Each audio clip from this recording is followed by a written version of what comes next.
Salam sejahtera dalam kasih sayangnya Tuhan kita Yesus Kristus. Selamat kita beribadah melayani Tuhan di dalam ibadah raya bagi sidang jemaat yang ada di GPT Lumajang, juga Jatiroto, juga bagi siapapun dan dimanapun Bapak Ibu berada, serta saudaraku semua.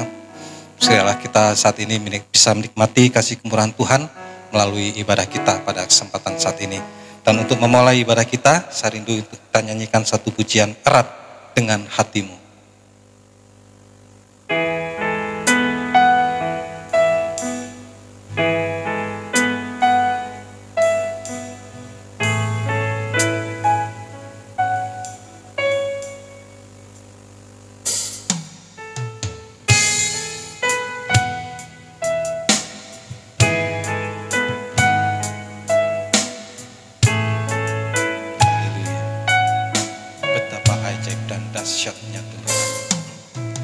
Betapa ajaib dan dahsyatnya Tuhan kejadianku. Kau menuntun diriku serupa gambaranmu.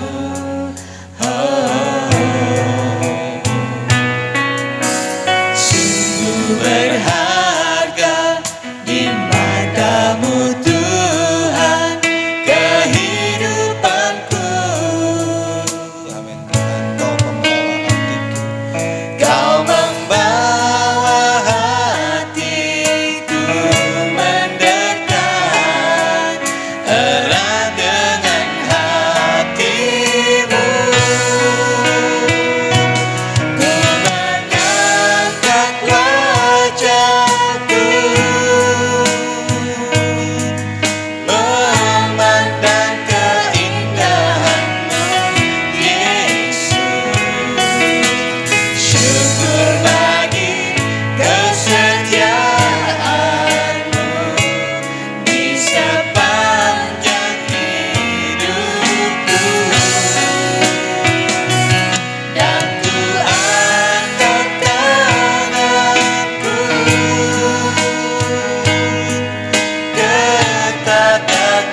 kepala kita berdoa.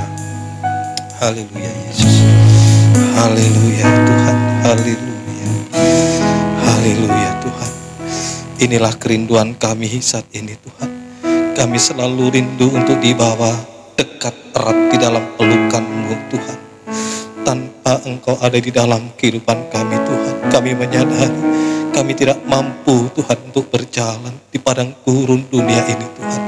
Itulah sebabnya Tuhan kami rindu Kau nyatakan diri-Mu saat ini di dalam ibadah kami saat ini Tuhan, untuk menolong kami, memeluk kehidupan kami Tuhan, supaya kehidupan kami senantiasa berada di dalam pelukan kehangatan cinta kasih-Mu. Menghadapi apapun yang ada di dunia ini Tuhan, kami bisa mampu karena Engkau yang menopang kehidupan kami. Terima kasih Tuhan, terima kasih. Terima kasih Tuhan, itulah sebabnya kami menyerahkan ibadah ini dari awal hingga pada selesainya. Urapilah kami dengan kuat kuasa Roh Kudus-Mu, mulai dari pemimpin pujian, pemain musik, operator komputer, bahkan seluruh sidang jemaat-Mu diurapi dengan kuat kuasa Roh Kudus-Mu. Oh Tuhan, supaya hadirat-Mu ada di tengah-tengah kami saat ini Tuhan. Kami merasakan keajaiban-keajaiban Tuhan saat kami di dalam ibadah kami Tuhan. Mampu juga untuk mengubahkan kami dari manusia yang penuh dengan cacat, celah, keruka, kelemahan ini Tuhan, untuk dapat menjadi sama sempurna seperti Engkau. Terima kasih Tuhan, terima kasih. Kami menyerahkan ibadah ini dari awal hingga pada selesainya. Biar Tuhan sendiri yang berkarya di dalam ibadah kami saat ini Tuhan. Segala kuasa-kuasa jahat, kuasa iblis yang hendak mengganggu saat kami memuji, menyembah, mengagungkan, memuliakan nama Engkau. Oh Tuhan, kami bersatu hati memanggil nama-Mu yang berkuasa untuk mengusirkan dalam nama Yesus pergi. Darah Yesus yang berkuasa. Terima kasih Tuhan. Tuhan tolong kami dan Tuhan bertahta di atas puji-pujian kami. Terima kasih Tuhan. Dalam nama Tuhan Yesus Kristus kami sudah berdoa dan mengucap syukur. Haleluya. Amin. Puji Tuhan. Saudaraku yang terkasih dalam Tuhan, Tuhan tahu keadaan kita manusia yang penuh dengan ketidakmampuan dan ketidakberdayaan ini menghadapi padang gurun dahsyatnya, padang gurun dunia. Tentunya kita tidak akan mampu. Itulah sebabnya Tuhan menjanjikan dan mencurahkan Roh Kudus bagi kita semua menghadapi situasi di dunia ini. Kita akan dikuatkan, kita juga akan dimenangkan, kita juga akan dihiburkan, bahkan sampai menuntun langkah kaki kita sampai kepada tempat yang Tuhan sediakan bagi kita. Nyanyikan nyanyian lagu kedua, kita akan nyanyikan pujian Anggur Baru.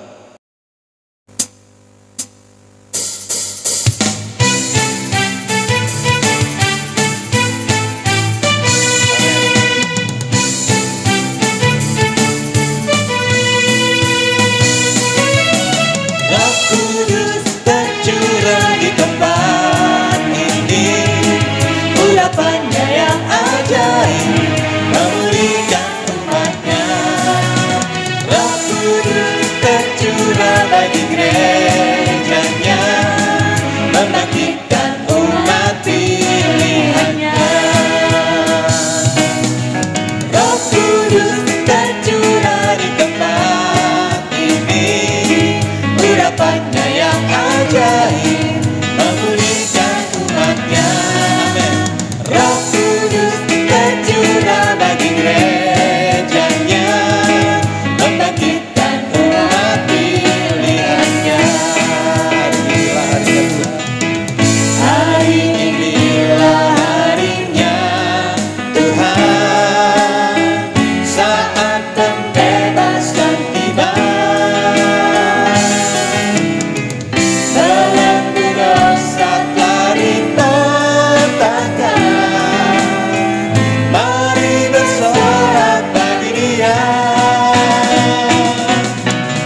Tuhan, dengan kekuatan Roh Kudus kita bisa mampu menjalani hidup kita sampai kita menuju ke tempat yang sudah dijanjikan kepada kita semua.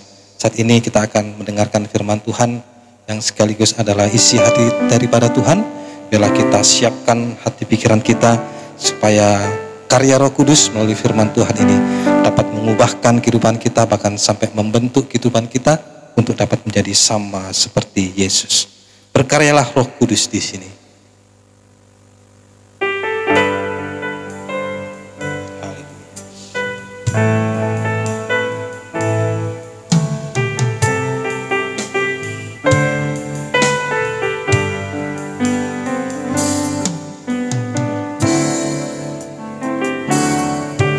Berkaryalah Roh Kudus di sini. Berkaryalah dengan kuasa-Mu. Jamahlah kami, jamahlah setiap hati. Ubahlah kami jadi baru. Berkaryalah Roh Kudus. Berkaryalah Roh Kudus di sini. Berkaryalah dengan kuasa. Berkaryalah dengan kuasa-Mu. Jamahlah kami, jamahlah setiap hati. Ubahlah kami jadi baru. Ubahlah kami Bapa, bentuklah kami Bapa, jadikan kami sesuai dengan firman-Mu. Ubahlah kami Bapa, bentuklah kami Bapa, jadikan kami sama seperti Yesus.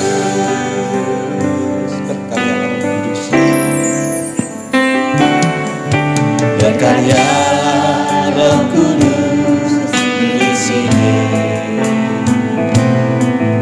Berkaryalah dengan kuasa-Mu. Jamahlah kami, jamahlah setiap hati. Ubahlah kami jadi baru.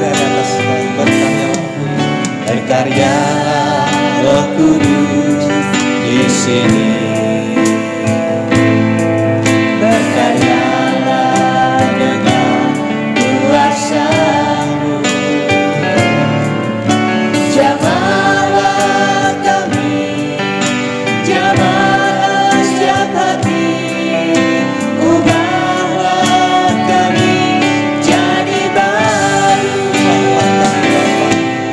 Ubahlah kami Bapa, bentuklah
ada yang mampu bisa mengubahkan manusia yang keras ini Tuhan. Hanya kekuatan daripada firman-Mu saja Tuhan. Tidak ada sesuatu pun yang bisa mampu Tuhan untuk mengubahkan kami menjadi sama sempurna kembali seperti Engkau. Sekali lagi Tuhan, hanya kekuatan daripada firman-Mu dalam urapan Roh Kudus. Itulah Tuhan yang memampukan kami Tuhan untuk dikembalikan kembali serupa dengan gambaran-Mu dalam ciptaan semula Tuhan. Oh Tuhan, sungguh Engkau menciptakan manusia serupa dengan Engkau yang berhak untuk menempati kembali Tuhan di Firdaus, itulah Yerusalem yang baru.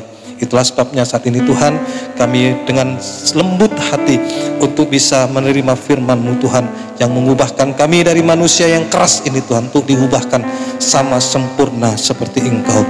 Terima kasih Tuhan, terima kasih Tuhan. Kami menyerahkan semuanya pelayanan dalam pemberitaan firman-Mu ke dalam tangan belas kasih kemurahan-Mu. Urapilah hamba-Mu yang akan menyampaikan firman-Mu.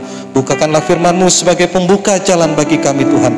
Dan juga firman-Mu mampu Tuhan untuk menolong setiap kehidupan kami. Memampukan kami Tuhan untuk menghadapi apapun yang ada di dunia ini Tuhan. Sehingga kami selalu tetap berjalan dalam kebenaran firman-Mu. Nyatakanlah firman-Mu bagi kami Tuhan sebagai penolong kami, bagi kami, dan juga sekaligus Tuhan untuk menuntun bahkan menopang kehidupan kami. Terima kasih kami juga berdoa buat hamba-Mu yang akan menyampaikan firman-Mu. Urapi dengan kuat kuasa Roh Kudus-Mu untuk mampu menyampaikan firman-Mu sesuai dengan kehendak-Mu, sesuai dengan isi hati-Mu Tuhan, supaya setiap firman yang disampaikan saat ini dapat kami mengerti dengan sungguh-sungguh, percaya yakin akan firman-Mu Tuhan. Bahkan kami juga mampu untuk mempraktekkan firman-Mu dalam setiap kehidupan kami. Dan biarlah juga sungguh nyata saat ini firman dan urapan Roh Kudus adalah merupakan kedua tangan yang Tuhan ulurkan kepada kami untuk menjamah kehidupan kami, melakukan keajaiban bagi kami, sampai melakukan mukjizat yang terbesar. Itulah keubahan hidup Tuhan. Kami diubah menjadi manusia yang sama seperti Engkau. Terima kasih Tuhan, terima kasih. Segala kuasa-kuasa jahat, kuasa iblis yang hendak mengganggu saat firman-Mu disampaikan, yaitu lewat kekuatan apapun juga Tuhan, kami selalu bersatu hati memanggil nama-Mu yang berkuasa untuk mengusirkan dalam nama Yesus pergi. Darah Yesus yang berkuasa. Terima kasih Tuhan. Tuhan tolong kami, Tuhan berkemurahan bagi kami. Dalam nama Tuhan Yesus Kristus kami sudah berdoa dan mengucap syukur. Haleluya. Amin. Pelayanan berikutnya saya serahkan kepada Bapak Gembala yang akan menyampaikan firman Tuhan. Selamat pagi Bapak Ibu Saudara yang dikasihi oleh Tuhan. Shalom di dalam kasih Allah Tritunggal menyertai kita semua sampai pada saat ini. Kita kembali pada ibadah raya minggu pertama dari bulan Juni 2021. Sungguh kemurahan Tuhan tetap berlaku dan kita memanfaatkan kemurahan Tuhan sebaik-baiknya. Kita akan melanjutkan apa yang kita peroleh minggu yang lalu mengenai manfaat-manfaat dari Roh Kudus yang dicurahkan dalam kehidupan manusia, orang-orang yang percaya kepada Tuhan. Untuk itu, saudaraku, kita akan membahas salah satu manfaat dari Roh Kudus yang pada akhirnya dengan tujuan yang mencapai sasaran, yaitu akan memanfaatkan juga manusia untuk masuk di dalam segala kebenaran dan melakukan serta menyebarkan tentang kebenaran-kebenaran dari Allah ini. Mari kita akan membaca di dalam Injil Yohanes pasal yang ke-15 ayat 18 dan 19, kemudian kita sambungkan dengan ayat 26-27 yang mengatakan demikian. Jikalau dunia membenci kamu, ingatlah bahwa ia telah lebih dahulu membenci aku daripada kamu. Ini kata Yesus. Jadi dampak dari pengikutan kita kepada Tuhan itu tidak selalu mulus, saudaraku, oleh karena telah dialami juga oleh Yesus pada waktu dia berada di dalam dunia ini. Dia melakukan segala kebenaran dan kehendak Bapanya, tetapi dia sangat mendapat tentangan. Nah, ini masalahnya. Saya pikirkan, kenapa ya orang sebaik seperti Yesus, orang yang benar seperti Yesus itu harus mengalami penolakan.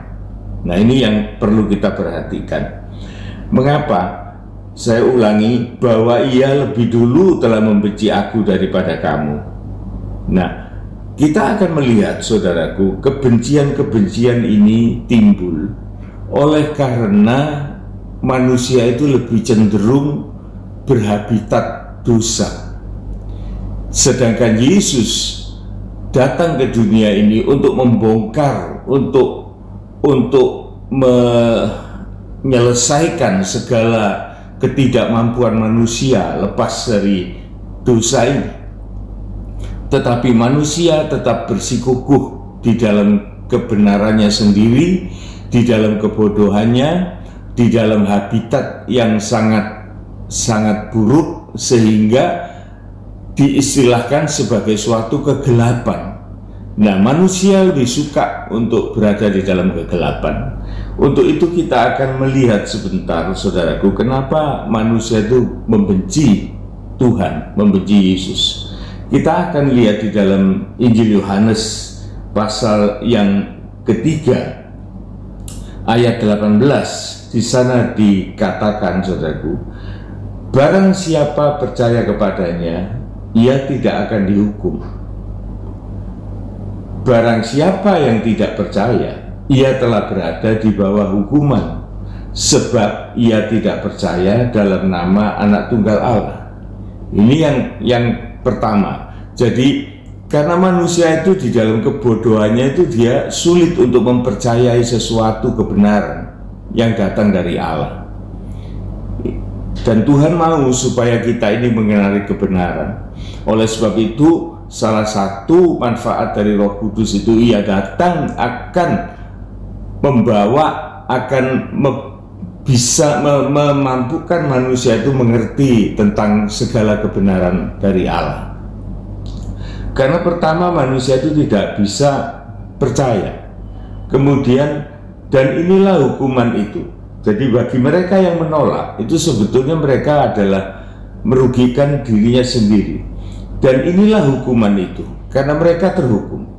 Terang itu telah datang ke dalam dunia, tapi manusia itu lebih menyukai kegelapan daripada terang, sebab perbuatan-perbuatan mereka itu jahat. Nah, ini yang menjadi masalah, saudaraku, bahwa manusia itu tidak dapat menerima kebenaran Tuhan. Oleh karena kebenaran itu datang, saudaraku, bukan dengan cara berkompromi dengan dosa, tetapi langsung dia berkonfrontasi dengan dosa, dengan kegelapan. Dia adalah terang, sedangkan manusia itu lebih suka kegelapan. Bayangkan, saudaraku, bagaimana saudara bisa memikirkan ada sesuatu perbuatan-perbuatan di tengah-tengah kegelapan, yang tentunya perbuatan itu perbuatan yang tidak baik. Tetapi pada waktu terang itu datang, orang itu bisa marah-marah, saudara. Ceritanya seperti maling, orang yang mencuri. Begitu dia disorot dengan lampu dalam keadaan terang, maka dia menjadi panik dan dia bisa berbalik, bisa menyerang kita. Nah, ini sebagai suatu gambaran, saudaraku, mengapa Yesus itu pada waktu datang di dunia, dia dibenci tanpa sebab. Tapi kalau mau tahu sebabnya, ya ini, oleh karena manusia itu lebih senang menyembunyikan kehidupan dosanya daripada menerima kebenaran Tuhan. Sebagaimana halnya telah dilakukan oleh Adam dan Hawa. Begitu dia sudah jatuh di dalam dosa, maka tadinya begitu dia akrab dengan Allah, pada waktu dia jatuh di dalam dosa, maka dia menyembunyikan dirinya. Dan habitat itu diturut, saudaraku, diturut oleh keturunan-keturunan manusia ini, hingga pada saat ini manusia itu lebih menyukai kegelapan. Oleh karena dia tidak mengerti bagaimana nikmatnya, manfaat dari terang Allah itu apabila manusia itu menerima terang itu di dalam dirinya. Jadi kita sekarang kembali saudaraku di dalam Yohanes 15 tadi.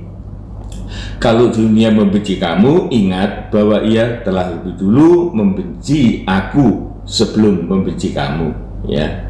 Dan kemudian ayat yang ke-19, sekiranya kamu dari dunia, tentulah dunia itu mengasihi kamu sebagai miliknya. Tetapi karena kamu bukan dari dunia, ya, melainkan aku telah memilih kamu dari dunia, sebab itulah dunia itu membenci kamu. Nah ini saudaraku, kita memperhatikan kata memilih. Allah itu lebih dahulu memilih kita. Kita akan lihat saudaraku kebenaran ini di dalam Roma pasal yang ketiga. Di sana ada ayat-ayat yang kelihatannya kontradiksi dalam hal ini, saudaraku. Kita baca di dalam ayat yang ke-10 mengatakan demikian. Seperti ada tertulis, tidak ada yang benar, seorang pun tidak. Jadi di dalam pandangan Allah, saudaraku, bahwa manusia itu sudah jatuh di dalam dosanya, maka tidak ada sesuatu yang benar yang bisa dihasilkan oleh manusia itu sendiri. Tidak ada yang benar, seorang pun tidak. Dan yang lebih payah, saudaraku, ayat yang ke-11 dari Roma 3 ini mengatakan, tidak ada seorang pun yang berakal budi. Tidak ada seorang itu yang berakal budi. Nanti coba kita kupas, saudara. Dan tidak ada seorang pun mencari Allah. Ini kan aneh, saudara ya. Saya sudah banyak berpikir tentang ayat-ayat ini. Tidak ada orang yang punya akal budi. Apa ya betul orang itu tidak punya akal budi? Apa ya betul tidak ada seorang pun yang kepingin mencari Allah? Nyatanya, saudaraku, manusia itu tetap punya akal budi untuk mempertahankan kehidupannya yang sementara ini. Dan juga akal budi itu nyatanya banyak orang yang kepingin mencari Tuhan. Kan banyak agama-agama yang tersebar di dunia ini. Sedangkan manusia itu di dalam kehidupannya itu ada hembusan nafas Allah, roh Allah yang ingin menyatu dengan induknya. Hanya oleh karena terhalang oleh kebodohan, maka Tuhan mengatakan sudah tidak ada. Artinya tidak ada ini bukan tidak ada yang begitu saja, saudaraku, tetapi tertutup, tercover, menjadi kafir, orang yang tidak mengerti. Akal budi manusia ini, saudaraku, yang sudah ditandai oleh segala dosa ini, tidak mampu, saudaraku, untuk mencari, menemukan Allah. Dan kalau dikatakan tidak seorang pun mencari Allah, memang tidak ada kemampuan. Manusia itu nanti juntrungnya, akhir-akhirnya ialah, ujung-ujungnya ialah ketemu dirinya sendiri. Dia tidak mencari Allah, tapi dia mencari dirinya sendiri. Dia tersesat. Dan kalau dia mencari Allah, terselewengkan. Dan dia akan menjumpai, bukan menjumpai Allah, tapi justru dia menjumpai iblis yang akan memanfaatkan dan mencelakakan kehidupan orang itu. Jadi manusia itu seburuk-buruk manusia, saudaraku. Saya yakin bahwa manusia itu adalah gambar Allah ada padanya. Dan dia sebetulnya mengharapkan secara di bawah sadar rohnya, dia selalu mengharapkan akan menyatu dengan Allah. Tetapi oleh karena kebodohannya, akal budinya rusak, kemampuan insting rohaninya mati, maka dia tidak akan bisa bertemu dengan Allah. Dan dikatakan ayat 12, semuanya telah menyeleweng, bahkan mereka semua tidak berguna, tidak ada yang berbuat baik, seorang pun tidak. Nah, ini keadaan manusia, saudaraku. Bagaimana orang semacam ini bisa mengerti tentang kebenaran? Bagaimana orang yang sudah terjerumus sejauh ini, orang itu bisa mau menerima terang itu? Habitat mereka sudah menjadi rusak, sudah sedemikian rupa. Tetapi saudaraku, kita melihat bahwa Yesus sudah datang di dalam dunia ini dan menyelesaikan segala ketidakmampuan ini. Bahkan sepeninggal Yesus kembali ke surga, maka Yesus menjanjikan Roh Kudusnya untuk pertama-tama ialah Roh Kudus itu akan menginsafkan dunia ini. Menginsafkan dalam hal apa? Menginsafkan dari hal dosa, saudaraku. Jadi dosa itu diinsafi bahwa keadaan manusia itu sedemikian. Kemudian yang kedua, kebenaran. Dan yang ketiga adalah penghakiman, yaitu bahwa Yesus telah menang atas maut dan dia akan datang kembali ke dunia ini sebagai hakim yang adil atas kehidupan manusia di bumi ini. Ini suatu rencana Tuhan yang sedang berjalan, saudara. Dan kita berada di ujung jalan di mana segala ini akan direalisasi dengan segera. Nah, kita lihat sekarang di dalam Yohanes 15 tadi, saudaraku, kita loncat di dalam ayat 26. Ini yang penting, ini saya pikir ini kita harus sangat mengerti hal ini ya. Ayat 26. Jika penghibur atau Roh Kudus yang akan kuutus dari Bapa itu datang, yaitu roh kebenaran yang keluar dari Bapa.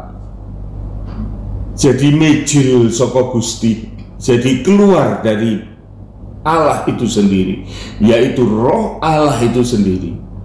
Yang saya pernah jelaskan minggu lalu, bahwa tidak ada seorang pun yang tahu tentang Allah, sedangkan tahu tentang manusia saja kesulitan. Yang tahu adalah roh manusia itu sendiri. Demikian juga dengan Allah, dia tahu tentang dirinya, dia tahu tentang Allah itu, roh Allah itu, dan roh Allah itu diberikan kepada manusia. Maka manusia itu akan diajar oleh roh Allah, akan diingatkan oleh roh Allah segala perkataan firman. Hanya saja masalahnya, saudaraku, manusia ini malas belajar. Kalau roh itu mengajar, tentunya manusianya itu harus mau diajari. Kalau manusianya itu sudah malas untuk belajar, bagaimana Roh Kudus itu bisa mengajar? Kalau Roh Kudus itu mengingatkan firman Tuhan, sedangkan manusia itu tidak pernah mendengar atau tidak pernah membaca, tidak pernah memperhatikan, apanya yang mau diingatkan, saudaraku? Jadi dalam hal ini, saudaraku, Roh Kudus itu tetap akan bekerja sama dengan manusia. Dia tidak akan bekerja sendirian, tetapi dia juga ingin memakai kehidupan manusia itu sebagai mediator di dalam dunia ini. Oleh karena Allah mau berurusan dengan manusia, maka Allah itu tetap juga memanfaatkan manusia yang didahului oleh Yesus, dan dia setelah kembali, maka manusia yang pernah mendengar firman Yesus, firman Tuhan itu, sekarang dia yang akan mengestafetkan pekerjaan dari Yesus itu supaya membawa kebenaran ini kepada seluruh dunia. Jadi ini merupakan suatu rangkaian dari kehendak Allah, saudaraku, dan kita terlibat di dalamnya karena kita adalah orang-orang yang beriman. Jangan sampai kita ini tidak mengalami perjalanan iman yang sudah ditetapkan oleh Allah bagi kehidupan orang-orang percaya. Ulangi 26. Jikalau penghibur yang akan kuutus itu dari Bapa itu datang, yaitu roh kebenaran yang keluar dari Bapa, apa yang dikerjakan? Ia akan bersaksi tentang Allah itu sendiri. Roh Allah itu tahu tentang Allah itu sendiri, dan dia akan bersaksi tentang Allah itu sendiri, tentang aku. Dan kemudian apa kelanjutannya? Ayat 27. Tetapi kamu juga harus bersaksi, karena kamu dari semula bersama-sama dengan aku. Inilah saudaraku yang saya maksud, bahwa Roh Kudus itu tidak mau untuk bekerja sendirian, tetapi dia perlu mediator, manusia-manusia, orang-orang percaya yang menerima dari Roh Kudus itu, bukan untuk menjadi pengangguran rohani, tetapi Roh itu bersaksi tentang Allah, Roh itu bersaksi tentang firman, Roh itu bersaksi tentang Yesus. Maka manusia yang menerima Roh Kudus itu wajib hukumnya dia juga harus menjadi saksi, oleh karena dia juga mengenal firman Tuhan. Bersama dengan aku dari semula. Ini dulu dikatakan kepada murid-murid, tetapi sekarang pun juga dikatakan kepada kita, supaya kita mengerti apa yang harus kita jalani di dalam hidup ini. Nah, saudaraku, jadi jelaslah bahwa Tuhan mau memakai kehidupan kita, tetapi Tuhan tidak mau memakai kehidupan kita secara kosong, tapi Tuhan mengutus Roh yang kudus untuk menempati kehidupan kita secara permanen, dan Roh itu bersaksi, dan kita juga akan bersaksi tentang kebenaran itu. Sekarang kita akan melihat, saudaraku, di dalam Matius 10 ayat yang ke-16. Apa yang harus kita ketahui? Di sini Matius 10 ayat 16 mengatakan, lihat, aku mengutus kamu. Nah, ini kita menjadi utusan Tuhan, seperti domba di tengah-tengah serigala.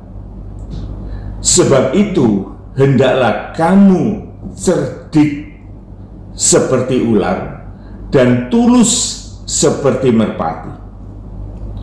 Inilah kondisi manusia itu dijelaskan oleh Tuhan, bahwa dia atau kita akan menjadi utusan. Status kita, saudaraku, sebagai domba. Saudara bisa bayangkan, domba ini, saudaraku, mempunyai sikap yang sangat beda dengan kambing. Sekalipun, saudara, bentuknya hampir sama, suaranya juga hampir sama, tidak ada bedanya. Hanya yang beda sikap dan kelakuan.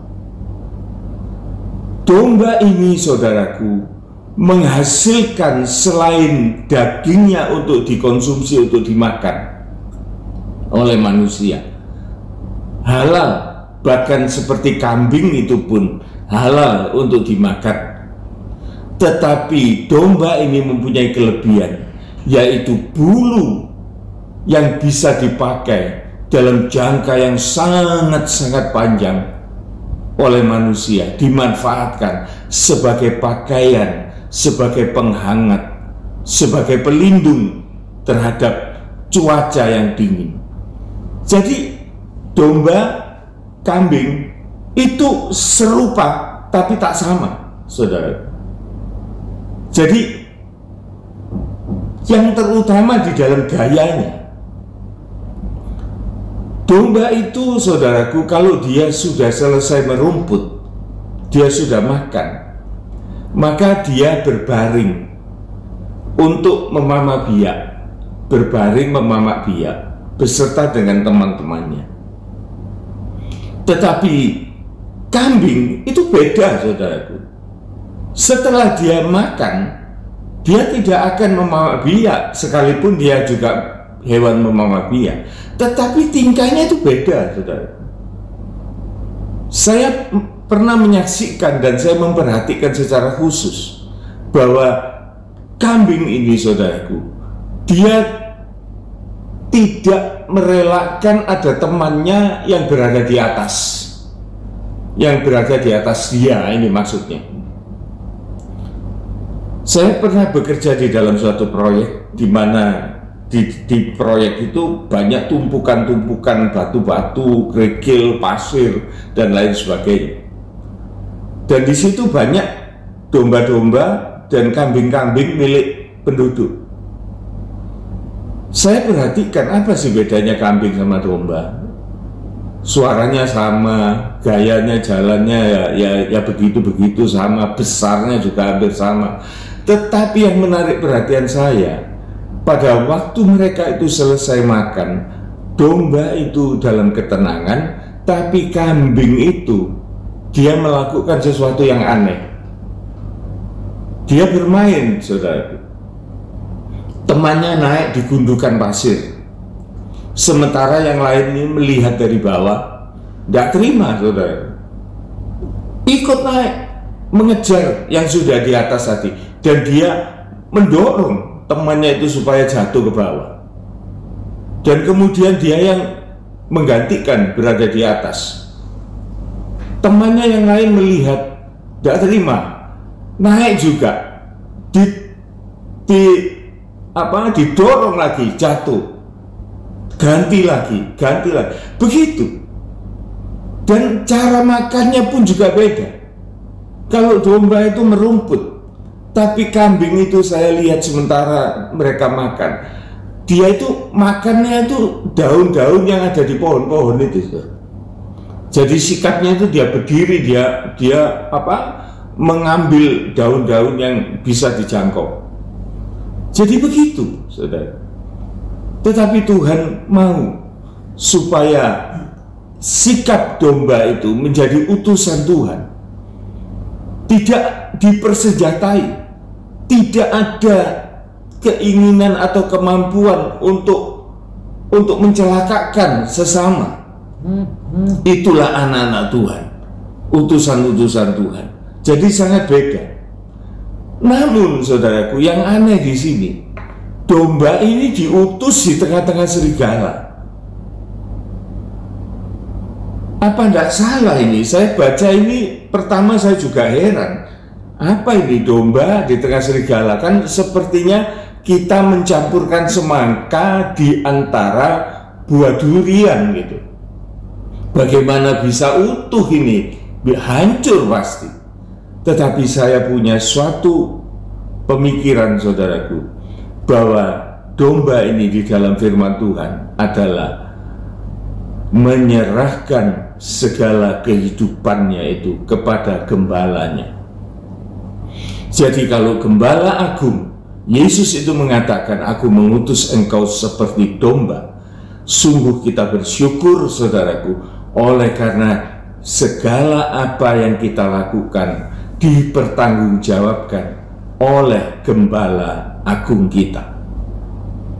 Saya sebagai mantan seorang entrepreneur, seorang pengusaha, jikalau saya mengutus karyawan saya untuk melakukan sesuatu, maka saya sebetulnya tahu apa yang akan terjadi di dalam pekerjaan itu yang bisa saja menimpa atau mencelakakan orang yang saya utus. Oleh sebab itu saya sangat memperhatikan dan saya memberikan suatu wejangan-wejangan, solusi-solusi apabila hal-hal semacam itu terjadi. Maka pergilah karyawan saya itu dan dia mengerjakan itu dengan selamat. dan saya mempertanggungjawabkan atas keberhasilan pekerjaan itu. Saya mempertanggungjawabkan atas segala akibat yang akan terjadi di dalam pekerjaan itu. Itu adalah gambaran, saudara. Bagaimana kalau Yesus Tuhan itu mengutus kita sebagai domba, maka tentunya Dia akan menyertai kita dan Dia tidak akan pernah meninggalkan kita. Dan kita akan berhasil di dalam pekerjaan-pekerjaan yang diutus oleh Tuhan. Nah, di sini saudaraku, lawan kita atau yang kita hadapi adalah serigala. Serigala ini binatang yang sangat licik. Di dalam suatu tayangan televisi, saya gemar melihat tayangan tentang kehidupan hewan, saudaraku. Maka ada suatu komentar bahwa keberhasilan berburu dari seekor singa yang muda itu biasanya tidak akan melampaui 70-80% keberhasilannya. Itu singa, saudara ya, yang begitu perkasa. Apabila dia berburu, maka hasilnya itu tidak akan melampaui 80%. 20% lebih itu bisa gagal. Tetapi saudaraku, komentator itu mengatakan beda dengan serigala. Serigala itu kalau berburu itu hampir 100% berhasil. Bayangkan saudaraku, serigala itu lebih kecil, lebih lemah dari seekor singa. Tetapi serigala itu sangat mahir di dalam mengkoordinir bersama dengan kawanannya. Dan dia mempunyai kecerdasan melebihi singa. Singa itu juga punya kelompok, saudaraku, tetapi tidak secerdik serigala. Oleh karena serigala itu pada waktu berburu, saudaraku, dia sama sekali tidak mengagetkan mangsanya. Bahkan di antara kawanan domba, di kawanan ternak, maka serigala itu akan datang dengan menunduk-nunduk, saudaraku. Perhatikan di dalam tayangan Dunia Hewan, serigala itu akan datang dengan menundukkan diri, sebagaimana dia itu datang sebagai makhluk yang lemah, yang tidak mempunyai kekuatan, tunduk berkawan-kawan, dan dia ingin mendekati kawanan domba, kambing atau hewan lainnya itu dengan cara yang damai, saudaraku. Beda dengan harimau. Kalau harimau itu langsung dia menunjukkan bahwa dia ingin membunuh. Tapi serigala itu datang dengan menunduk-nunduk. Ini yang seringkali mengecoh, menipu orang-orang yang tidak cerdas. Di dalam keadaan dia tunduk-tunduk untuk masuk di dalam kawanan buruannya itu, saudaraku, dia itu selalu mendeteksi mana di antara kawanan itu yang sakit, yang lemah, atau yang sudah tua, dan dia tahu dan dia menandai buruannya itu. Setelah dia tahu mana yang bisa digeser, maka serigala itu masuk di tengah-tengah buruannya itu, dan dia mulai menggiring, menggeser buruannya yang lemah itu untuk keluar dari barisannya. Dan setelah cukup keluar dari barisannya, maka mulailah serigala itu akan menyala, dan dia akan memberikan komando kepada teman-temannya untuk menghabisi buruannya. Oleh sebab itu, saudaraku, dikatakan bahwa serigala itu selalu berhasil di dalam buruannya. Bukankah demikian yang kita hadapi pada setiap hari-hari kita hidup di dunia ini? Bahkan di dalam kalangan gereja Tuhan pun, saudaraku. Maka firman Tuhan juga mengatakan, jangan lengah oleh karena ada serigala-serigala yang ada di dalamnya. Dia datang sebagai anak Tuhan, dia datang sebagai orang yang baik, dia datang sebagai jemaat biasa juga untuk beribadah. Tetapi saudaraku, di dalam dia ada suatu rencana-rencana yang tidak baik. Namun Tuhan sudah memberitahukan kepada kita lewat firman Tuhan ini, saudaraku, supaya kita memperhatikan hal-hal semacam ini. Dan ini bukan hanya di gereja, saudaraku. Secara umum, kita banyak menjumpai hal-hal ini.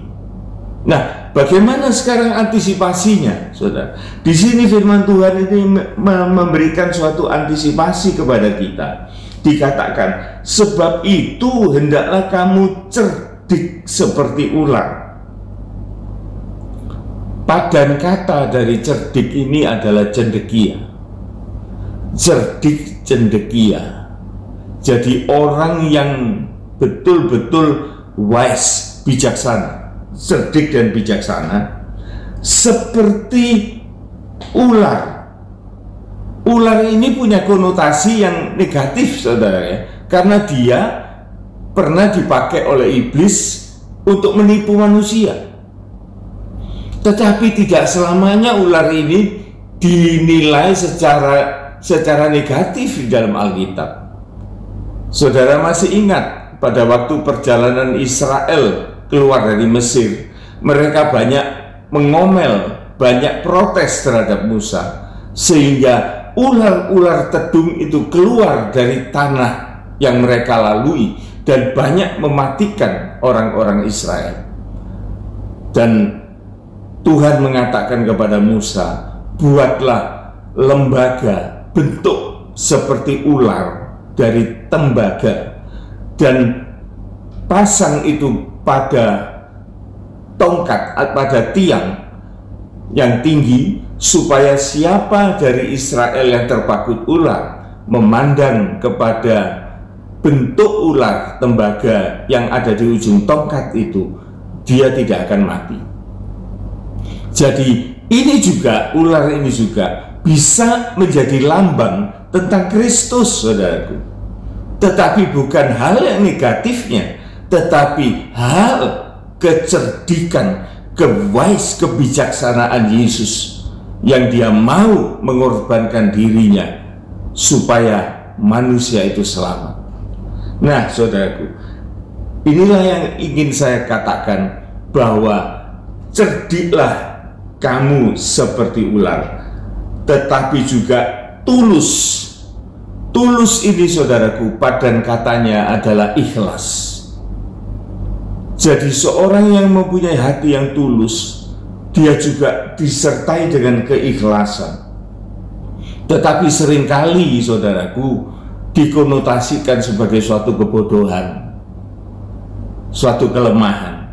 Tetapi bukan demikian.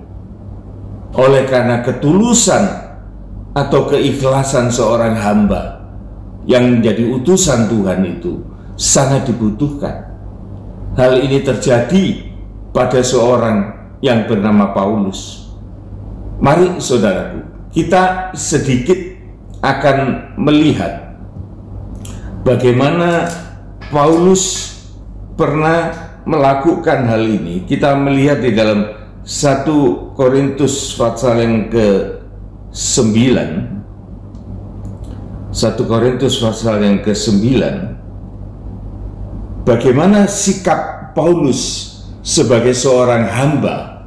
Dia menggunakan ketulusan seperti merpati dan kecerdikan seperti ular, dan dia betul-betul tulus ikhlas dan sangat bijaksana di dalam memperlakukan kehidupannya. Dia tidak lagi memperhatikan segala kebutuhan-kebutuhan secara egois, tetapi dia lebih mementingkan supaya apa yang diutuskan oleh Tuhan itu mencapai keberhasilan. Saudara, kita lihat di dalam 1 Korintus pasal yang ke-9. Ini kata Rasul Paulus, sungguh pun aku bebas terhadap semua orang, aku menjadikan diriku hamba dari semua orang, supaya aku boleh memenangkan sebanyak mungkin orang. Jadi ini kebijaksanaan, saudaraku. Dia tahu, dia orang yang bebas. Tetapi dia tahu juga tugas yang Tuhan berikan kepada dia sebagai seorang hamba. Bukan untuk 1-2 orang, tapi untuk semua orang. Dengan suatu goal, suatu tujuan, bahwa ia harus memenangkan sebanyak mungkin orang. Jadi goalnya yang diperhatikan oleh dia, karena dia punya ketulusan hati, punya kecerdikan, sebagaimana Tuhan yang berikan kepada dia lewat Roh Kudusnya setelah dia bertobat. Kalau dulu dia nggak mau, saudaraku, tetapi setelah dia menerima Roh Kudus dan dia tahu apa yang harus dia lakukan, maka dia langsung mempraktekkan.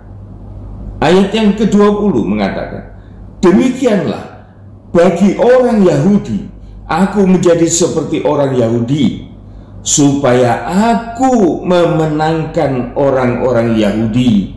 Bagi orang-orang yang hidup di bawah hukum Taurat, aku menjadi seperti orang yang hidup di bawah hukum Taurat, sekalipun aku sendiri tidak hidup di bawah hukum Taurat, supaya aku dapat memenangkan mereka yang hidup di bawah hukum Taurat.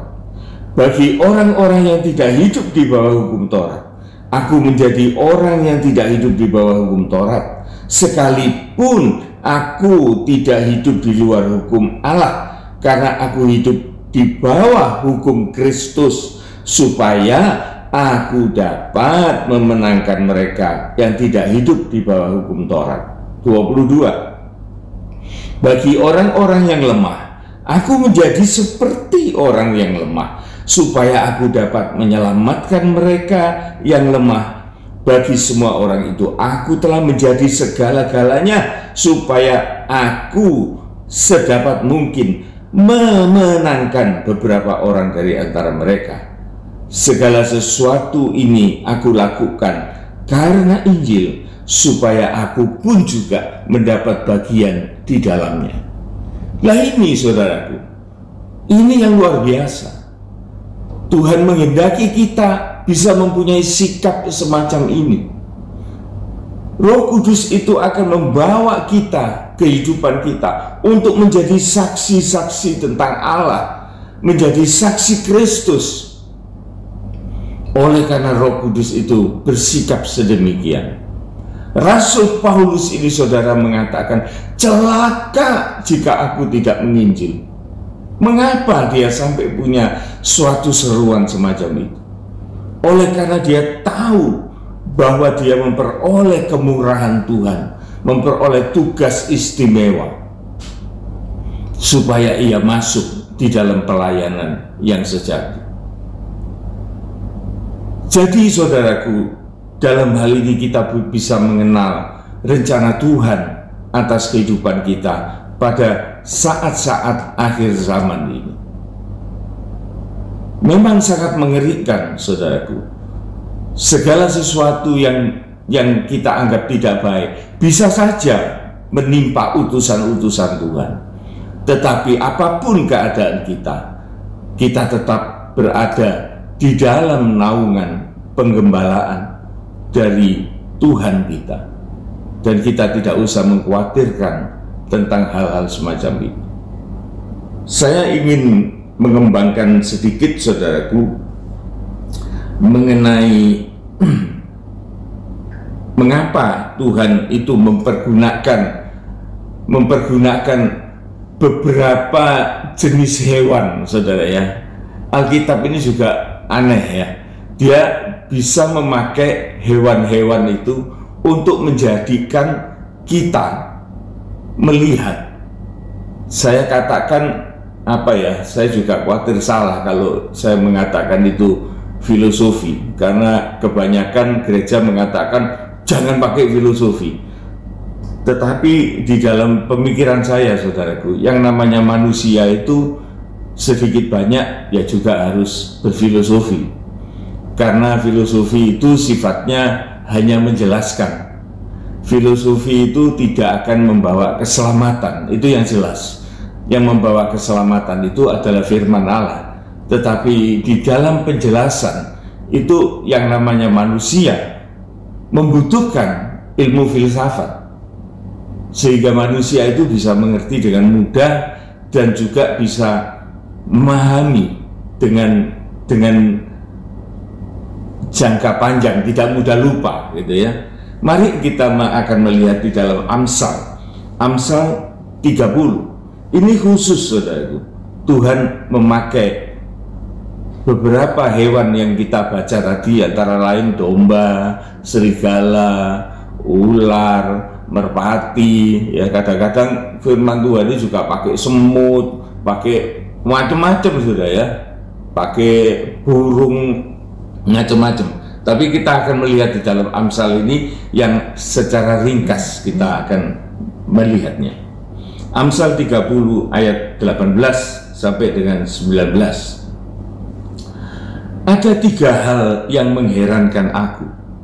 Nah, ini orang yang tidak bisa mengerti, heran. Tapi ini Amsal, saudara ya. Amsal ini kan kita akrab dengan Raja Salomo. Raja Salomo itu yang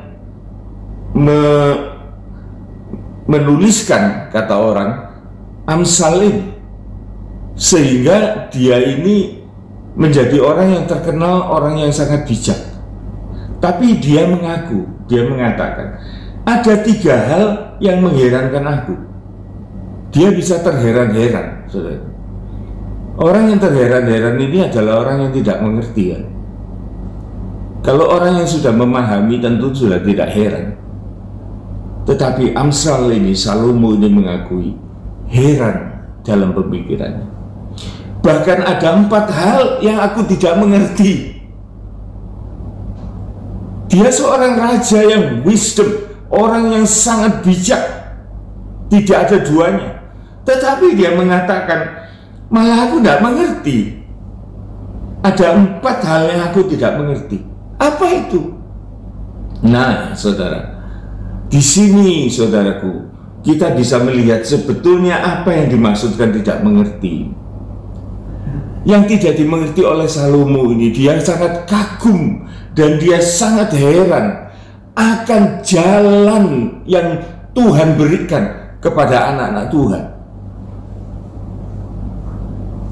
Pikirannya tidak nyampe ke situ, saudaraku. Apa itu? 19. Jalan Raja Wali di udara.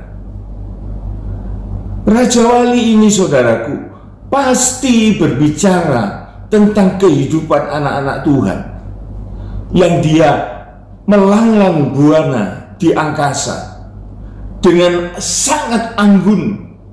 Beda sama burung gereja, saudara ya. Burung gereja itu kalau masuk di ruang gereja itu kan cecowetan gitu ya. Suaranya rame.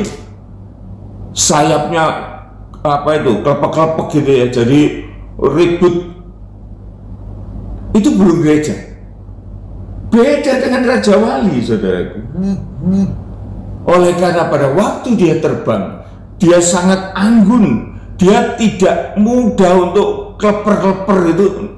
Enggak, saudaraku. Dia hanya 1 kali kibaskan sayapnya dan dia melambung tinggi dan dia menyongsong angin dan dia bisa mendeteksi udara yang renggang di atas dan di bawah dia. Dia tahu kemana dia harus pergi. Sehingga pada waktu dia masuk di dalam perbedaan temperatur atau kerenggangan udara yang ada di hadapannya, maka membawa dia membumbung tinggi. Dan demikian sebaliknya apabila dia mau turun, dia cukup hanya mengembangkan sayapnya sekali dan dia mendeteksi apa yang ada di hadapannya dan dia terbang dengan anggun, tidak menarik perhatian musuhnya. Ini luar biasa. Inilah sikap seorang anak Tuhan di dalam perjalanan hidupnya, saudara. Tidak ada sesuatu yang menarik perhatian musuhnya. dan dia akan melakukan itu dengan senyap tetapi pasti. Lah ini loh saudaraku, inilah perjalanan anak-anak Tuhan. Raja Wali di udara, kemudian jalan ular di atas batu cadas. Kalau ular itu saudaraku, dia berada di dalam jalannya, di dalam habitatnya, batu cadas, batu yang kasar, batu yang banyak menonjol, yang buat sementara hewan-hewan lain itu tidak nyaman, tidak comfort, sehingga batu-batu cadas itu malah dihindari oleh hewan-hewan lain karena merupakan zona yang tidak nyaman. Bukankah manusia itu selalu mencari zona nyaman di dalam kehidupannya? Beda dengan jalannya anak Tuhan. Ular ini saudaraku, kali ini berbicara tentang perjalanan hidup sebagai seorang anak Tuhan. Dia memilih jalan yang Tuhan sudah tentukan. Justru jalan itulah jalan keselamatan. Batu-batu cadas itu, batu karang yang teguh adalah firman Allah itu sendiri. Jikalau ular itu berada di atas jalannya batu cadas, jangan sekali-kali kita berani mencoba untuk mengganggunya. Oleh karena ular itu akan mempunyai kemampuan yang luar biasa untuk mempertahankan diri manakala dia berjalan di atas batu cadas. Tetapi kalau ular itu berjalan di atas lapangan, di atas batu marmer, tegel, saudaraku, maka ular itu sangat kehilangan kemampuan untuk mempertahankan diri. Dia tidak akan bisa lari, dia tidak akan bisa melompat untuk memagut. Dia akan selalu terpeleset dan jalannya juga akan tidak karuan, kacau balau. Tetapi pada waktu ular itu pada jalannya di batu cadas, saya mau katakan saudaraku, ular itu adalah hewan yang sangat tertib di dalam jalannya, sehingga ular itu tidak terdeteksi kapan dia pindah, kapan dia move dari tempat semula. Kita hanya melihat sekelebatan set tanpa berubah formasinya, maka ular itu akan kelihatan lenyap. Ini perjalanan anak Tuhan, saudaraku. Tidak menarik perhatian lawannya, tidak menarik perhatian mangsanya, tetapi dia berjalan pada jalan yang Tuhan sudah tentukan. Karena di jalan itulah ada kemenangan, ada kekuatan, ada kemampuan untuk kita menjadi berhasil di dalam utusan Tuhan. Kemudian yang ketiga, jalan kapal di tengah-tengah laut. Saudara bisa lihat di dalam surat Yakobus bagaimana Tuhan mengatakan dalam firman-Nya, kapal yang sedemikian besar hanya dikendalikan oleh kendali yang kecil. Tetapi saudara tahu, ini kapal zaman dulu tentunya, bukan kapal zaman sekarang. Kapal zaman dulu, kapal itu tidak akan maju, tidak akan berjalan, tidak akan mencapai tujuan, tidak akan bermanfaat kalau tidak ada angin, kalau tidak ada dorongan. Demikian juga anak-anak Tuhan di dalam perjalanan hidupnya, di dalam melayani. Harus ada suatu motivasi dari Tuhan, ada motivasi dari Roh Kudus yang mendorong dia harus jalan. Kadang-kadang dorongan itu bisa keras, saudaraku, bisa juga mencelakakan. Tetapi tergantung hikmat dari jurumudi. Justru dorongan-dorongan angin yang sedemikian kuat dan besarnya itu dimanfaatkan oleh seorang yang bijaksana yang ada di dalam kapal itu. Dengan kemudi yang kecil, maka kapal yang besar itu akan membawa pesan-pesan, akan membawa harta karun yang akan kita sebarkan sebagai anak-anak Tuhan yang memberkati kemanapun kita pergi.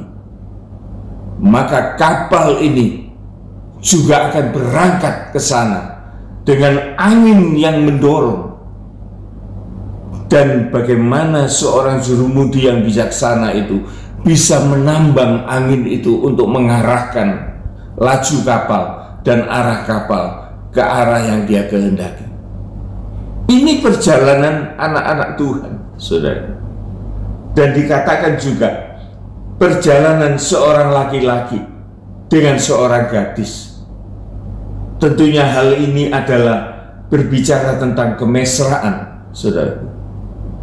Bagaimana kehidupan antara dua insan, seorang pemuda dengan seorang gadis. Ini pasti berbicara tentang kemesraan. Apa Salomo ini tidak tahu tentang hal ini? Salomo ini sudah banyak pengalaman, saudaraku. Istrinya ada ratusan. Masa dia tidak tahu? Tetapi dia mengatakan, aku tidak mengerti. Inilah perjalanan anak Tuhan bersama dengan Yesus, saudara. Kalau gereja ini adalah mempelai wanita, maka Kristus itu adalah mempelai pria. Maka kemesraan kita, harapan kita, kecenderungan kasih kepada Yesus, dan Yesus juga mengasihi gerejanya. Jangan dikira, saudaraku, Yesus itu sekarang sudah tidak ada di bumi, dia ada di surga, dan kemudian kita dilepas-lepas begitu saja, dan Roh Kudus bekerja begitu saja. Tidak, saudaraku. Allah Trinitas itu tetap ada di dalam konsistensi pekerjaannya sampai semuanya menjadi sukses. Saya melihat itu, saudaraku, sebagai penutup saya hanya cerita saja bagaimana Saulus itu sangat memusuhi, sangat menyiksa orang-orang percaya. Pada waktu perjalanan dia ke Damsyik, hendak membinasakan orang-orang Kristen, maka Yesus itu tampil sebagai cahaya yang kuat, dan Saulus itu rebah, tidak berdaya, bahkan buta matanya. Maka Saulus itu bertanya, siapa engkau, Tuhan? Yang menarik, saudaraku, jawaban Yesus, akulah Yesus yang engkau aniaya itu. Bayangkan, saudaraku, saya membaca ayat itu kaget.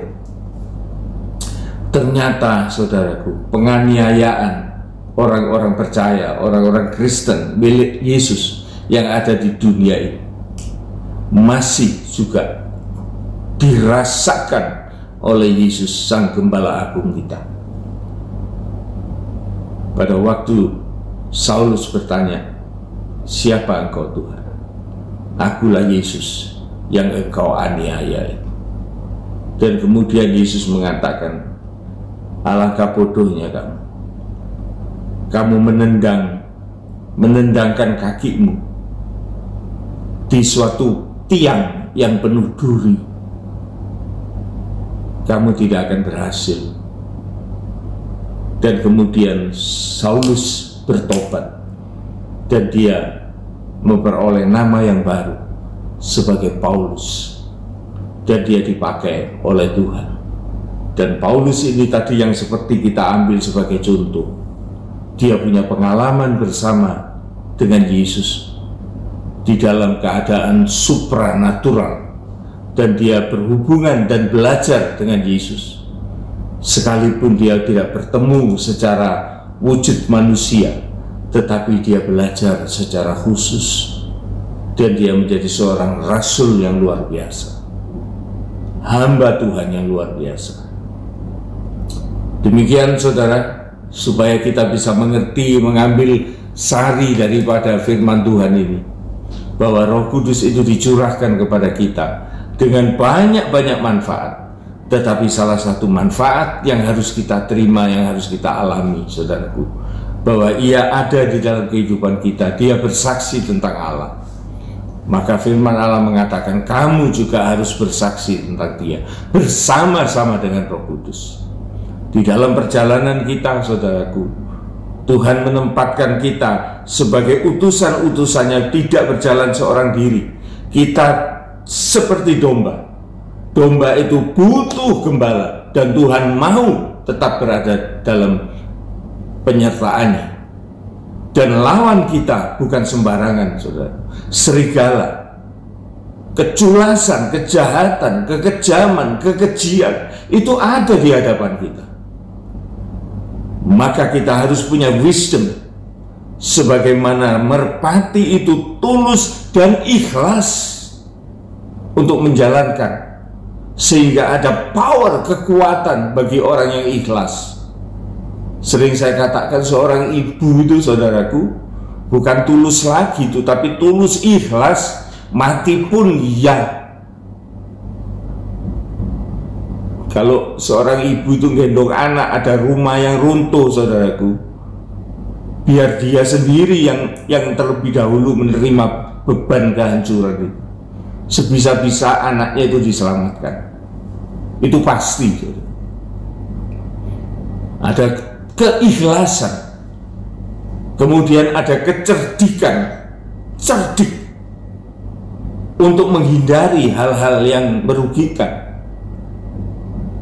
Dan Tuhan juga mengajarkan kepada kita beberapa tingkah laku dari apa yang ada di sekitar kita. Dan juga Tuhan mau menjelaskan tingkah laku kita sebagai anak-anak Tuhan, utusan Tuhan, yang dunia ini tidak mengerti. Bahkan hikmat yang tertinggi pun dari seorang Salomo pada waktu itu dia tidak mengerti. Tetapi dia mengkiaskan ketidakpengertiannya itu dengan tulisan-tulisannya, yang pada saat ini baru kita bisa mengerti maksud Tuhan atas kehidupan kita. Demikian, saudaraku, terutama jemaat GPT Lumajang dan Jatiroto, bahkan saudara-saudara yang sempat bergabung dengan kami. Semoga firman Tuhan boleh menempati pikiran dan hati kita dan mengarahkan jalan hidup kita untuk mencapai sasaran sebagaimana Tuhan kehendaki. Puji Tuhan, sampai berjumpa di lain kesempatan, dan Tuhan memberkati kita semua. Amin. Puji Tuhan, Bapak Ibu Saudaraku, kita telah mendengarkan firman Tuhan yang telah disampaikan oleh hamba-Nya. Biarlah firman Tuhan yang kita dengarkan ini benar-benar tertanam di dalam setiap hati kita pahami, kita renungkan, supaya kita semakin kuat di dalam iman kita kepada Tuhan, supaya kita semakin bertumbuh, kita mengerti apa yang harus kita lakukan, semuanya bukan untuk kesenangan kita, tetapi untuk menyenangkan hati Tuhan. Mari Bapak Ibu, kita saat ini juga kita akan melakukan perjamuan. Untuk itu, kepada Bapak Ibu Saudara sekalian, kita persilakan untuk mempersiapkan roti dan anggur yang telah dibagikan. Mari kita sama-sama siapkan, dan sebelumnya itu kita mengangkat satu pujian, Roh-Mu yang hidup.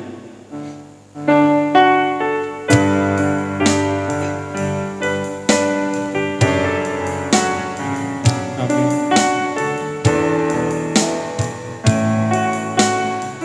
Sama-sama Roh-Mu yang hidup, penuh hidup.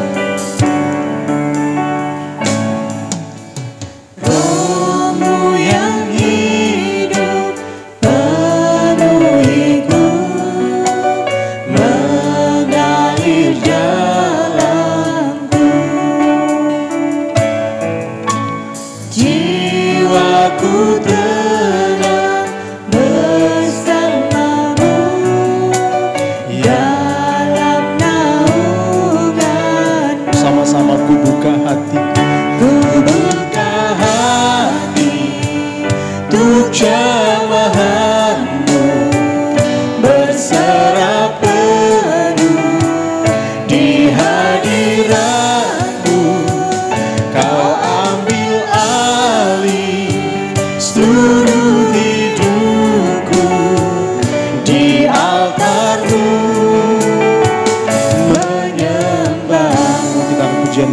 Roh-Mu yang hidup, pulihkanku. Roh-Mu yang hidup, pulihkanku. Engkaulah damaiku. Hidup oleh anugerah-Mu. Hidup oleh anugerah-Mu yang menyertai, yang menyertaiku, yang menyertai.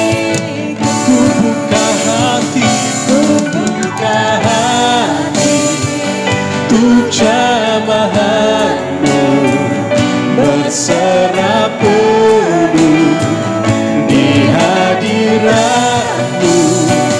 Kau ambil alih seluruh hidupku di altar-Mu, menyembah. Sekali lagi kita hujani, Roh-Mu yang hidup, pulihkanku. Roh-Mu yang hidup, pulihkanku. Engkaulah damaiku. Ku hidup oleh anugerah-Mu.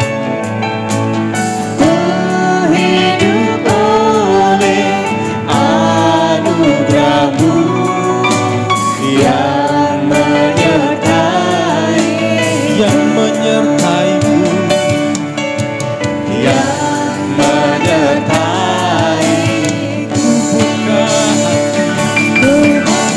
Hati untuk jamahan-Mu, berserah penuh di hadirat-Mu. Kau ambil alih seluruh hidupku di altar-Mu, menyembah. buka hati Buka hati untuk jamahan-Mu, berserah penuh di hadirat-Mu. Kau ambil alih seluruh hidupku di altar-Mu, menyembah-Mu. sama-sama sekali lagi ku buka. Buka hati untuk jamahan-Mu, berserah penuh di hadirat-Mu.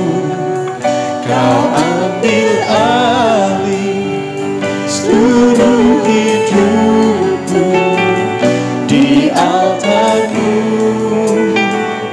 menyembah-Mu Di altar-Mu, di altar-Mu, menyembah-Mu.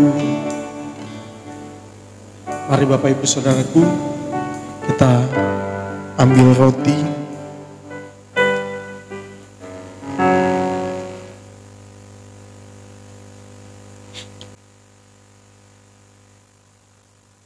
Kita angkat roti lebih tinggi dari kepala kita.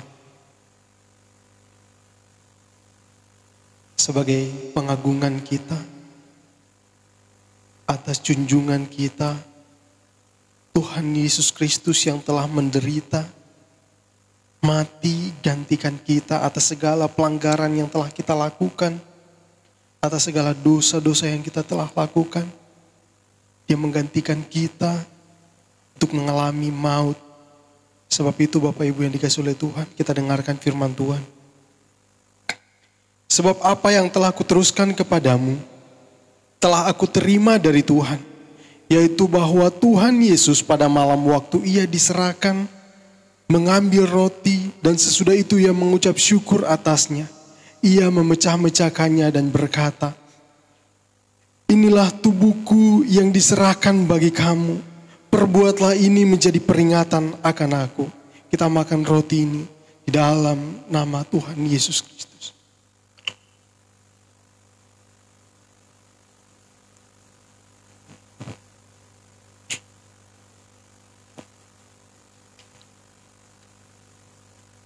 Kita siapkan anggur.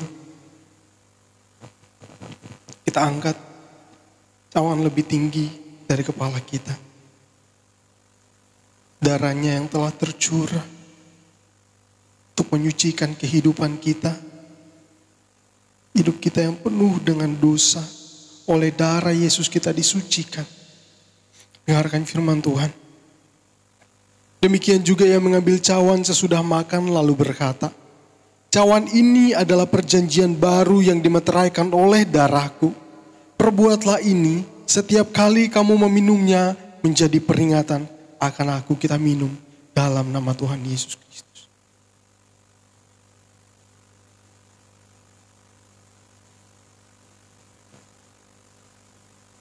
Sebab setiap kali kamu makan roti ini dan minum cawan ini, kamu memberitakan kematian Tuhan sampai Ia datang. Kita angkat refrain tadi, pujian. Ku buka hati. Ku buka hati untuk jamahanmu, berserah penuh di hadiratmu. Kau ambil alih seluruh hidupku di altarmu.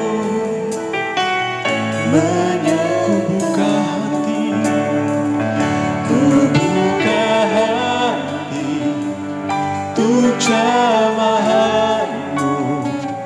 berserah penuh di hadiratmu.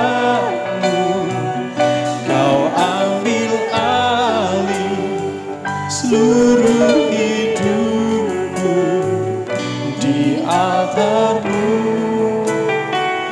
Menyembahmu di altarmu, di altarmu, menyembahmu. Bapa di surga, kami bersyukur untuk tuntunanmu dalam ibadah kami yang telah kami laksanakan dari awal, pertengahan hingga pada akhirnya. Saat ini ya Tuhan telah berjalan, semuanya berjalan dengan baik. Terpujilah Engkau Tuhan di atas semuanya ini. Dan biarlah apa yang telah kami lakukan, ibadah kami ini, menjadi suatu ibadah persembahan yang harum di hadapan-Mu ya Tuhan. Suatu persembahan yang menyukakan hati Tuhan, yang menyenangkan hati Tuhan. Terima kasih Tuhan, terima kasih. Kami juga berdoa untuk Bapak Gembala yang Tuhan telah pakai untuk menjadi saluran berkat firman-Mu bagi kami semua. Biar Tuhan terus tambah-tambahkan nikmat pakai hamba-Mu ya Tuhan. Di masa Tuhan ya Tuhan senantiasa memberkatinya, menggembalakan kami di tempat ini. Terima kasih Tuhan, terima kasih. Saat ini ya Tuhan, kami akan akhiri ibadah kami ini ya Tuhan. Di dalam nama Tuhan Yesus Kristus. Haleluya. Amin. Puji Tuhan. Bapak Ibu, dengarkan pengumuman. Ya, ibadah kita berjalan seperti biasa. Ya, di hari Minggu nanti, hari ini Bapak Ibu nanti ada sekolah minggu. Jadi anak-anaknya silakan dibimbing untuk mendengarkan firman Tuhan, mengikuti ibadah sekolah minggu yang akan dilaksanakan bersama-sama di dalam bentuk online ya Bapak Ibu ya. Dan juga di hari Rebu ada ibadah PA. Bapak Ibu tetap semangat untuk mengikuti PA, ini sangat penting untuk pertumbuhan iman kita, pertumbuhan kerohanian juga, dan juga pertumbuhan cara berpikir kita tentang Tuhan, di mana kita semakin mengenal Tuhan, apa yang Tuhan kehendaki dalam kehidupan kita, bagaimana kita bersikap seharusnya sebagai orang percaya. Dan yang selanjutnya Bapak Ibu, di hari Sabtu ada sharing firman Tuhan untuk anak-anak kaum muda dan juga terbuka untuk umum, siapapun Bapak Ibu Saudara sekalian boleh untuk menyaksikannya. Ya Bapak Ibu, dan juga hari Minggu kita akan kembali beribadah dalam ibadah raya. Untuk sementara kita masih tetap ibadahnya bentuk online, nanti akan kita laksanakan ketika ibadah bersama-sama, ketika semuanya sudah dalam keadaan yang aman dan terkendali. Ya puji Tuhan Bapak Ibu ya. Jika ada Bapak Ibu yang butuh dukungan doa ataupun ingin sharing firman Tuhan ataupun berbagi kesaksian, boleh hubungi kami, saya dan Saudara Daud. Mungkin juga ada Bapak Ibu yang rindu untuk mengumpulkan persembahan persepuluhan ataupun yang lain untuk pembangunan juga, silahkan bisa hubungi saya dan Saudara Daud. Kami akan bisa melayani Bapak Ibu, mengambilnya dan menyerahkannya kepada bendahara kita. Puji Tuhan. Ya, hari ini juga di dalam minggu ini Bapak Ibu ya, maksud saya hari Senin kita berbahagia bersama-sama karena Bapak Gembala kita berulang tahun ya. Jadi Bapak Ibu, mungkin Bapak Ibu ada mungkin yang belum sempat ngucapin ya, tidak mengapa hari ini mewakili saudara sekalian, Bapak Ibu saudara sekalian, kita ucapkan selamat ulang tahun kepada Bapak Gembala. Tuhan Yesus memberkati, Tuhan Yesus senantiasa limpahkan kesehatan dan kekuatan selalu ya. Puji Tuhan.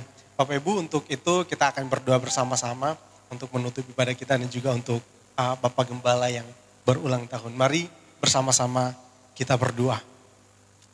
Terima kasih Tuhan, kami bersyukur untuk hari ini Tuhan sudah berikan kami kesempatan, kesehatan dan kekuatan sehingga kami bisa bersekutu bersama-sama di dalam ibadah raya walaupun dalam bentuk online, tetapi ini tidak mengurangi semangat kami untuk bersekutu di dalam nama Tuhan, untuk beribadah sebab kami tahu bahwa kami lakukan ini adalah kehendak Tuhan. Terima kasih Tuhan, saat ini ya Tuhan juga kami berbahagia bersama-sama karena Tuhan sudah menyertai Bapak Gembala kami, Tuhan sudah memberkati dia dengan perpanjangan usia, sebab itu ya Tuhan kami berdoa bersama-sama kiranya Tuhan senantiasa memberkati hamba-Mu di dalam penggembalaan di tempat ini ya Tuhan. Tuhan senantiasa limpah-limpahkan hikmat, berikan kesehatan dan kekuatan selalu. Apapun yang menjadi pergumulan di dalam kehidupannya Tuhan jawab, Tuhan bukakan jalan keluar untuk hamba-Mu. Apapun yang dirindukan untuk kedepannya ya Tuhan, biarlah Tuhan turut bekerja berkarya dalam kehidupan hamba-Mu sehingga semuanya berjalan dan memperoleh keberhasilan dan nama Tuhan akan dimuliakan. Terima kasih Tuhan, kami berdoa untuk Bapak Gembala sekeluarga bersama dengan istri yang di tempat ini Tuhan. Kiranya Tuhan Engkau senantiasa memberkati mereka di dalam masa tua mereka. Kami percaya Tuhan tidak akan pernah meninggalkan apalagi membiarkan kehidupan mereka ya Tuhan. Sebab itu ya Tuhan kami yakin Tuhan akan senantiasa limpah-limpahkan kesehatan dan kekuatan untuk mereka suami istri. Dan juga kami berdoa ya Tuhan apapun yang menjadi pergumulan di dalam keluarganya semuanya Tuhan akan jawab. Terima kasih Tuhan untuk anak-anaknya yang tinggal bersama-sama dengan mereka di Surabaya dan mungkin ada di tempat yang lain. Kami berdoa di dalam nama Tuhan Yesus Kristus Tuhan akan menyertai kehidupan mereka. Seperti Tuhan sudah menyertai Bapak Gembala, Tuhan akan menyertai mereka juga. Terima kasih Tuhan, terima kasih. Dan saat ini ya Tuhan kami berdoa untuk seluruh sidang jemaat-Mu. Mungkin saat ini yang sedang mengalami beban berat, mungkin saat hari-hari ini yang sedang mengalami pergumulan berat dalam kehidupan mereka, ada yang mengalami masalah ya Tuhan, atau mungkin ada yang mengalami sukacita ucapan syukur, semuanya kami serahkan ke dalam tangan-Mu ya Tuhan. Ucapan syukur kami melimpah di dalam Engkau Tuhan. Jika kami memiliki beban berat ya Tuhan, kami tidak akan pernah berhenti berharap, kami tidak akan pernah berpaling dari Tuhan dan mencari pertolongan di tempat yang lain. Kami tetap senantiasa fokus kepada Tuhan dan tertuju kepada Tuhan. Terima kasih Tuhan untuk itu ya Tuhan. Untuk mereka yang sedang di situasi lemah hidup mereka, kiranya Tuhan Engkau kuatkan, Engkau hiburkan, Engkau berikan kepada mereka hikmat untuk melalui masalah hidup yang sedang dijalani ya Tuhan. Kami berdoa ya Tuhan, mereka yang saat-saat ini di dalam usaha mereka, kiranya Tuhan berkati usaha mereka dan dengan usaha yang mereka jalani, mereka bisa menjadi berkat bagi orang lain. Mereka saat-saat ini Tuhan yang sedang di dalam pekerjaan mereka, kami berdoa di dalam nama Tuhan Yesus Kristus, Tuhan berikan hikmat di dalam mengelola segala sesuatu dan cakap di dalam pekerjaan mereka ya Tuhan. Kami berdoa ya Tuhan untuk mereka saat ini yang di tengah, yang masih di dalam masa pendidikan mereka, biarlah Tuhan Engkau memberkati mereka dengan hikmat, dengan kecerdasan, kepintaran. Biarlah Tuhan Kau limpahkan di dalam kehidupan mereka, supaya mereka menjadi anak-anak yang berhasil di hari ke depan ya Tuhan. Terima kasih ya Tuhan. Kami berdoa juga untuk yang masih di masa-masa pertumbuhan. Biarlah Tuhan tolong mereka, sertai mereka supaya bertumbuh di dalam iman dan pengenalan akan Engkau ya Tuhan. Terima kasih Tuhan. Saat ini mungkin ada yang mengalami sakit penyakit. Kami berdoa di dalam nama Tuhan Yesus Kristus, Tuhan pulihkan keadaan mereka. Di dalam nama Tuhan Yesus Kristus, Tuhan sembuhkan sakit mereka. Terima kasih Tuhan. Terima kasih yang saat ini ada pergumulan, Tuhan jawab pergumulan mereka. Terpujilah nama-Mu ya Tuhan, ini doa kami. Kami mengucap syukuran, kami akan akhiri ibadah saat ini hanya di dalam satu nama, yaitu di dalam nama Tuhan Yesus Kristus. Puji Tuhan. Amin. Happy birthday to you. Happy birthday to you. Happy birthday, happy birthday, happy birthday to you. Happy birthday to you. Happy birthday to you. Happy birthday, happy birthday, happy birthday to you. Panjang umurnya, sehat badannya, kuat imannya di dalam Tuhan, di dalam Tuhan, di dalam Tuhan. Panjang umurnya, sehat badannya, kuat imannya di dalam Tuhan, di dalam Tuhan, di dalam Tuhan. Kami mewakili Jemaat GPT Lumajang dan GPT Jatiroto mengucapkan selamat hari jadi Bapak Gembala. Semoga panjang umur, Sehat selalu, tetap kuat, Selalu bahagia, tetap semangat. Sukacita, tetap setia, Dan Tuhan Yesus memberkati. Selamat ulang tahun ku ucapkan untukmu. Semoga bahagia kan mengiringi langkahmu. Tiada yang bisa ku beri, hanyalah doa dan rasa cinta yang tulus dariku untuk dirimu.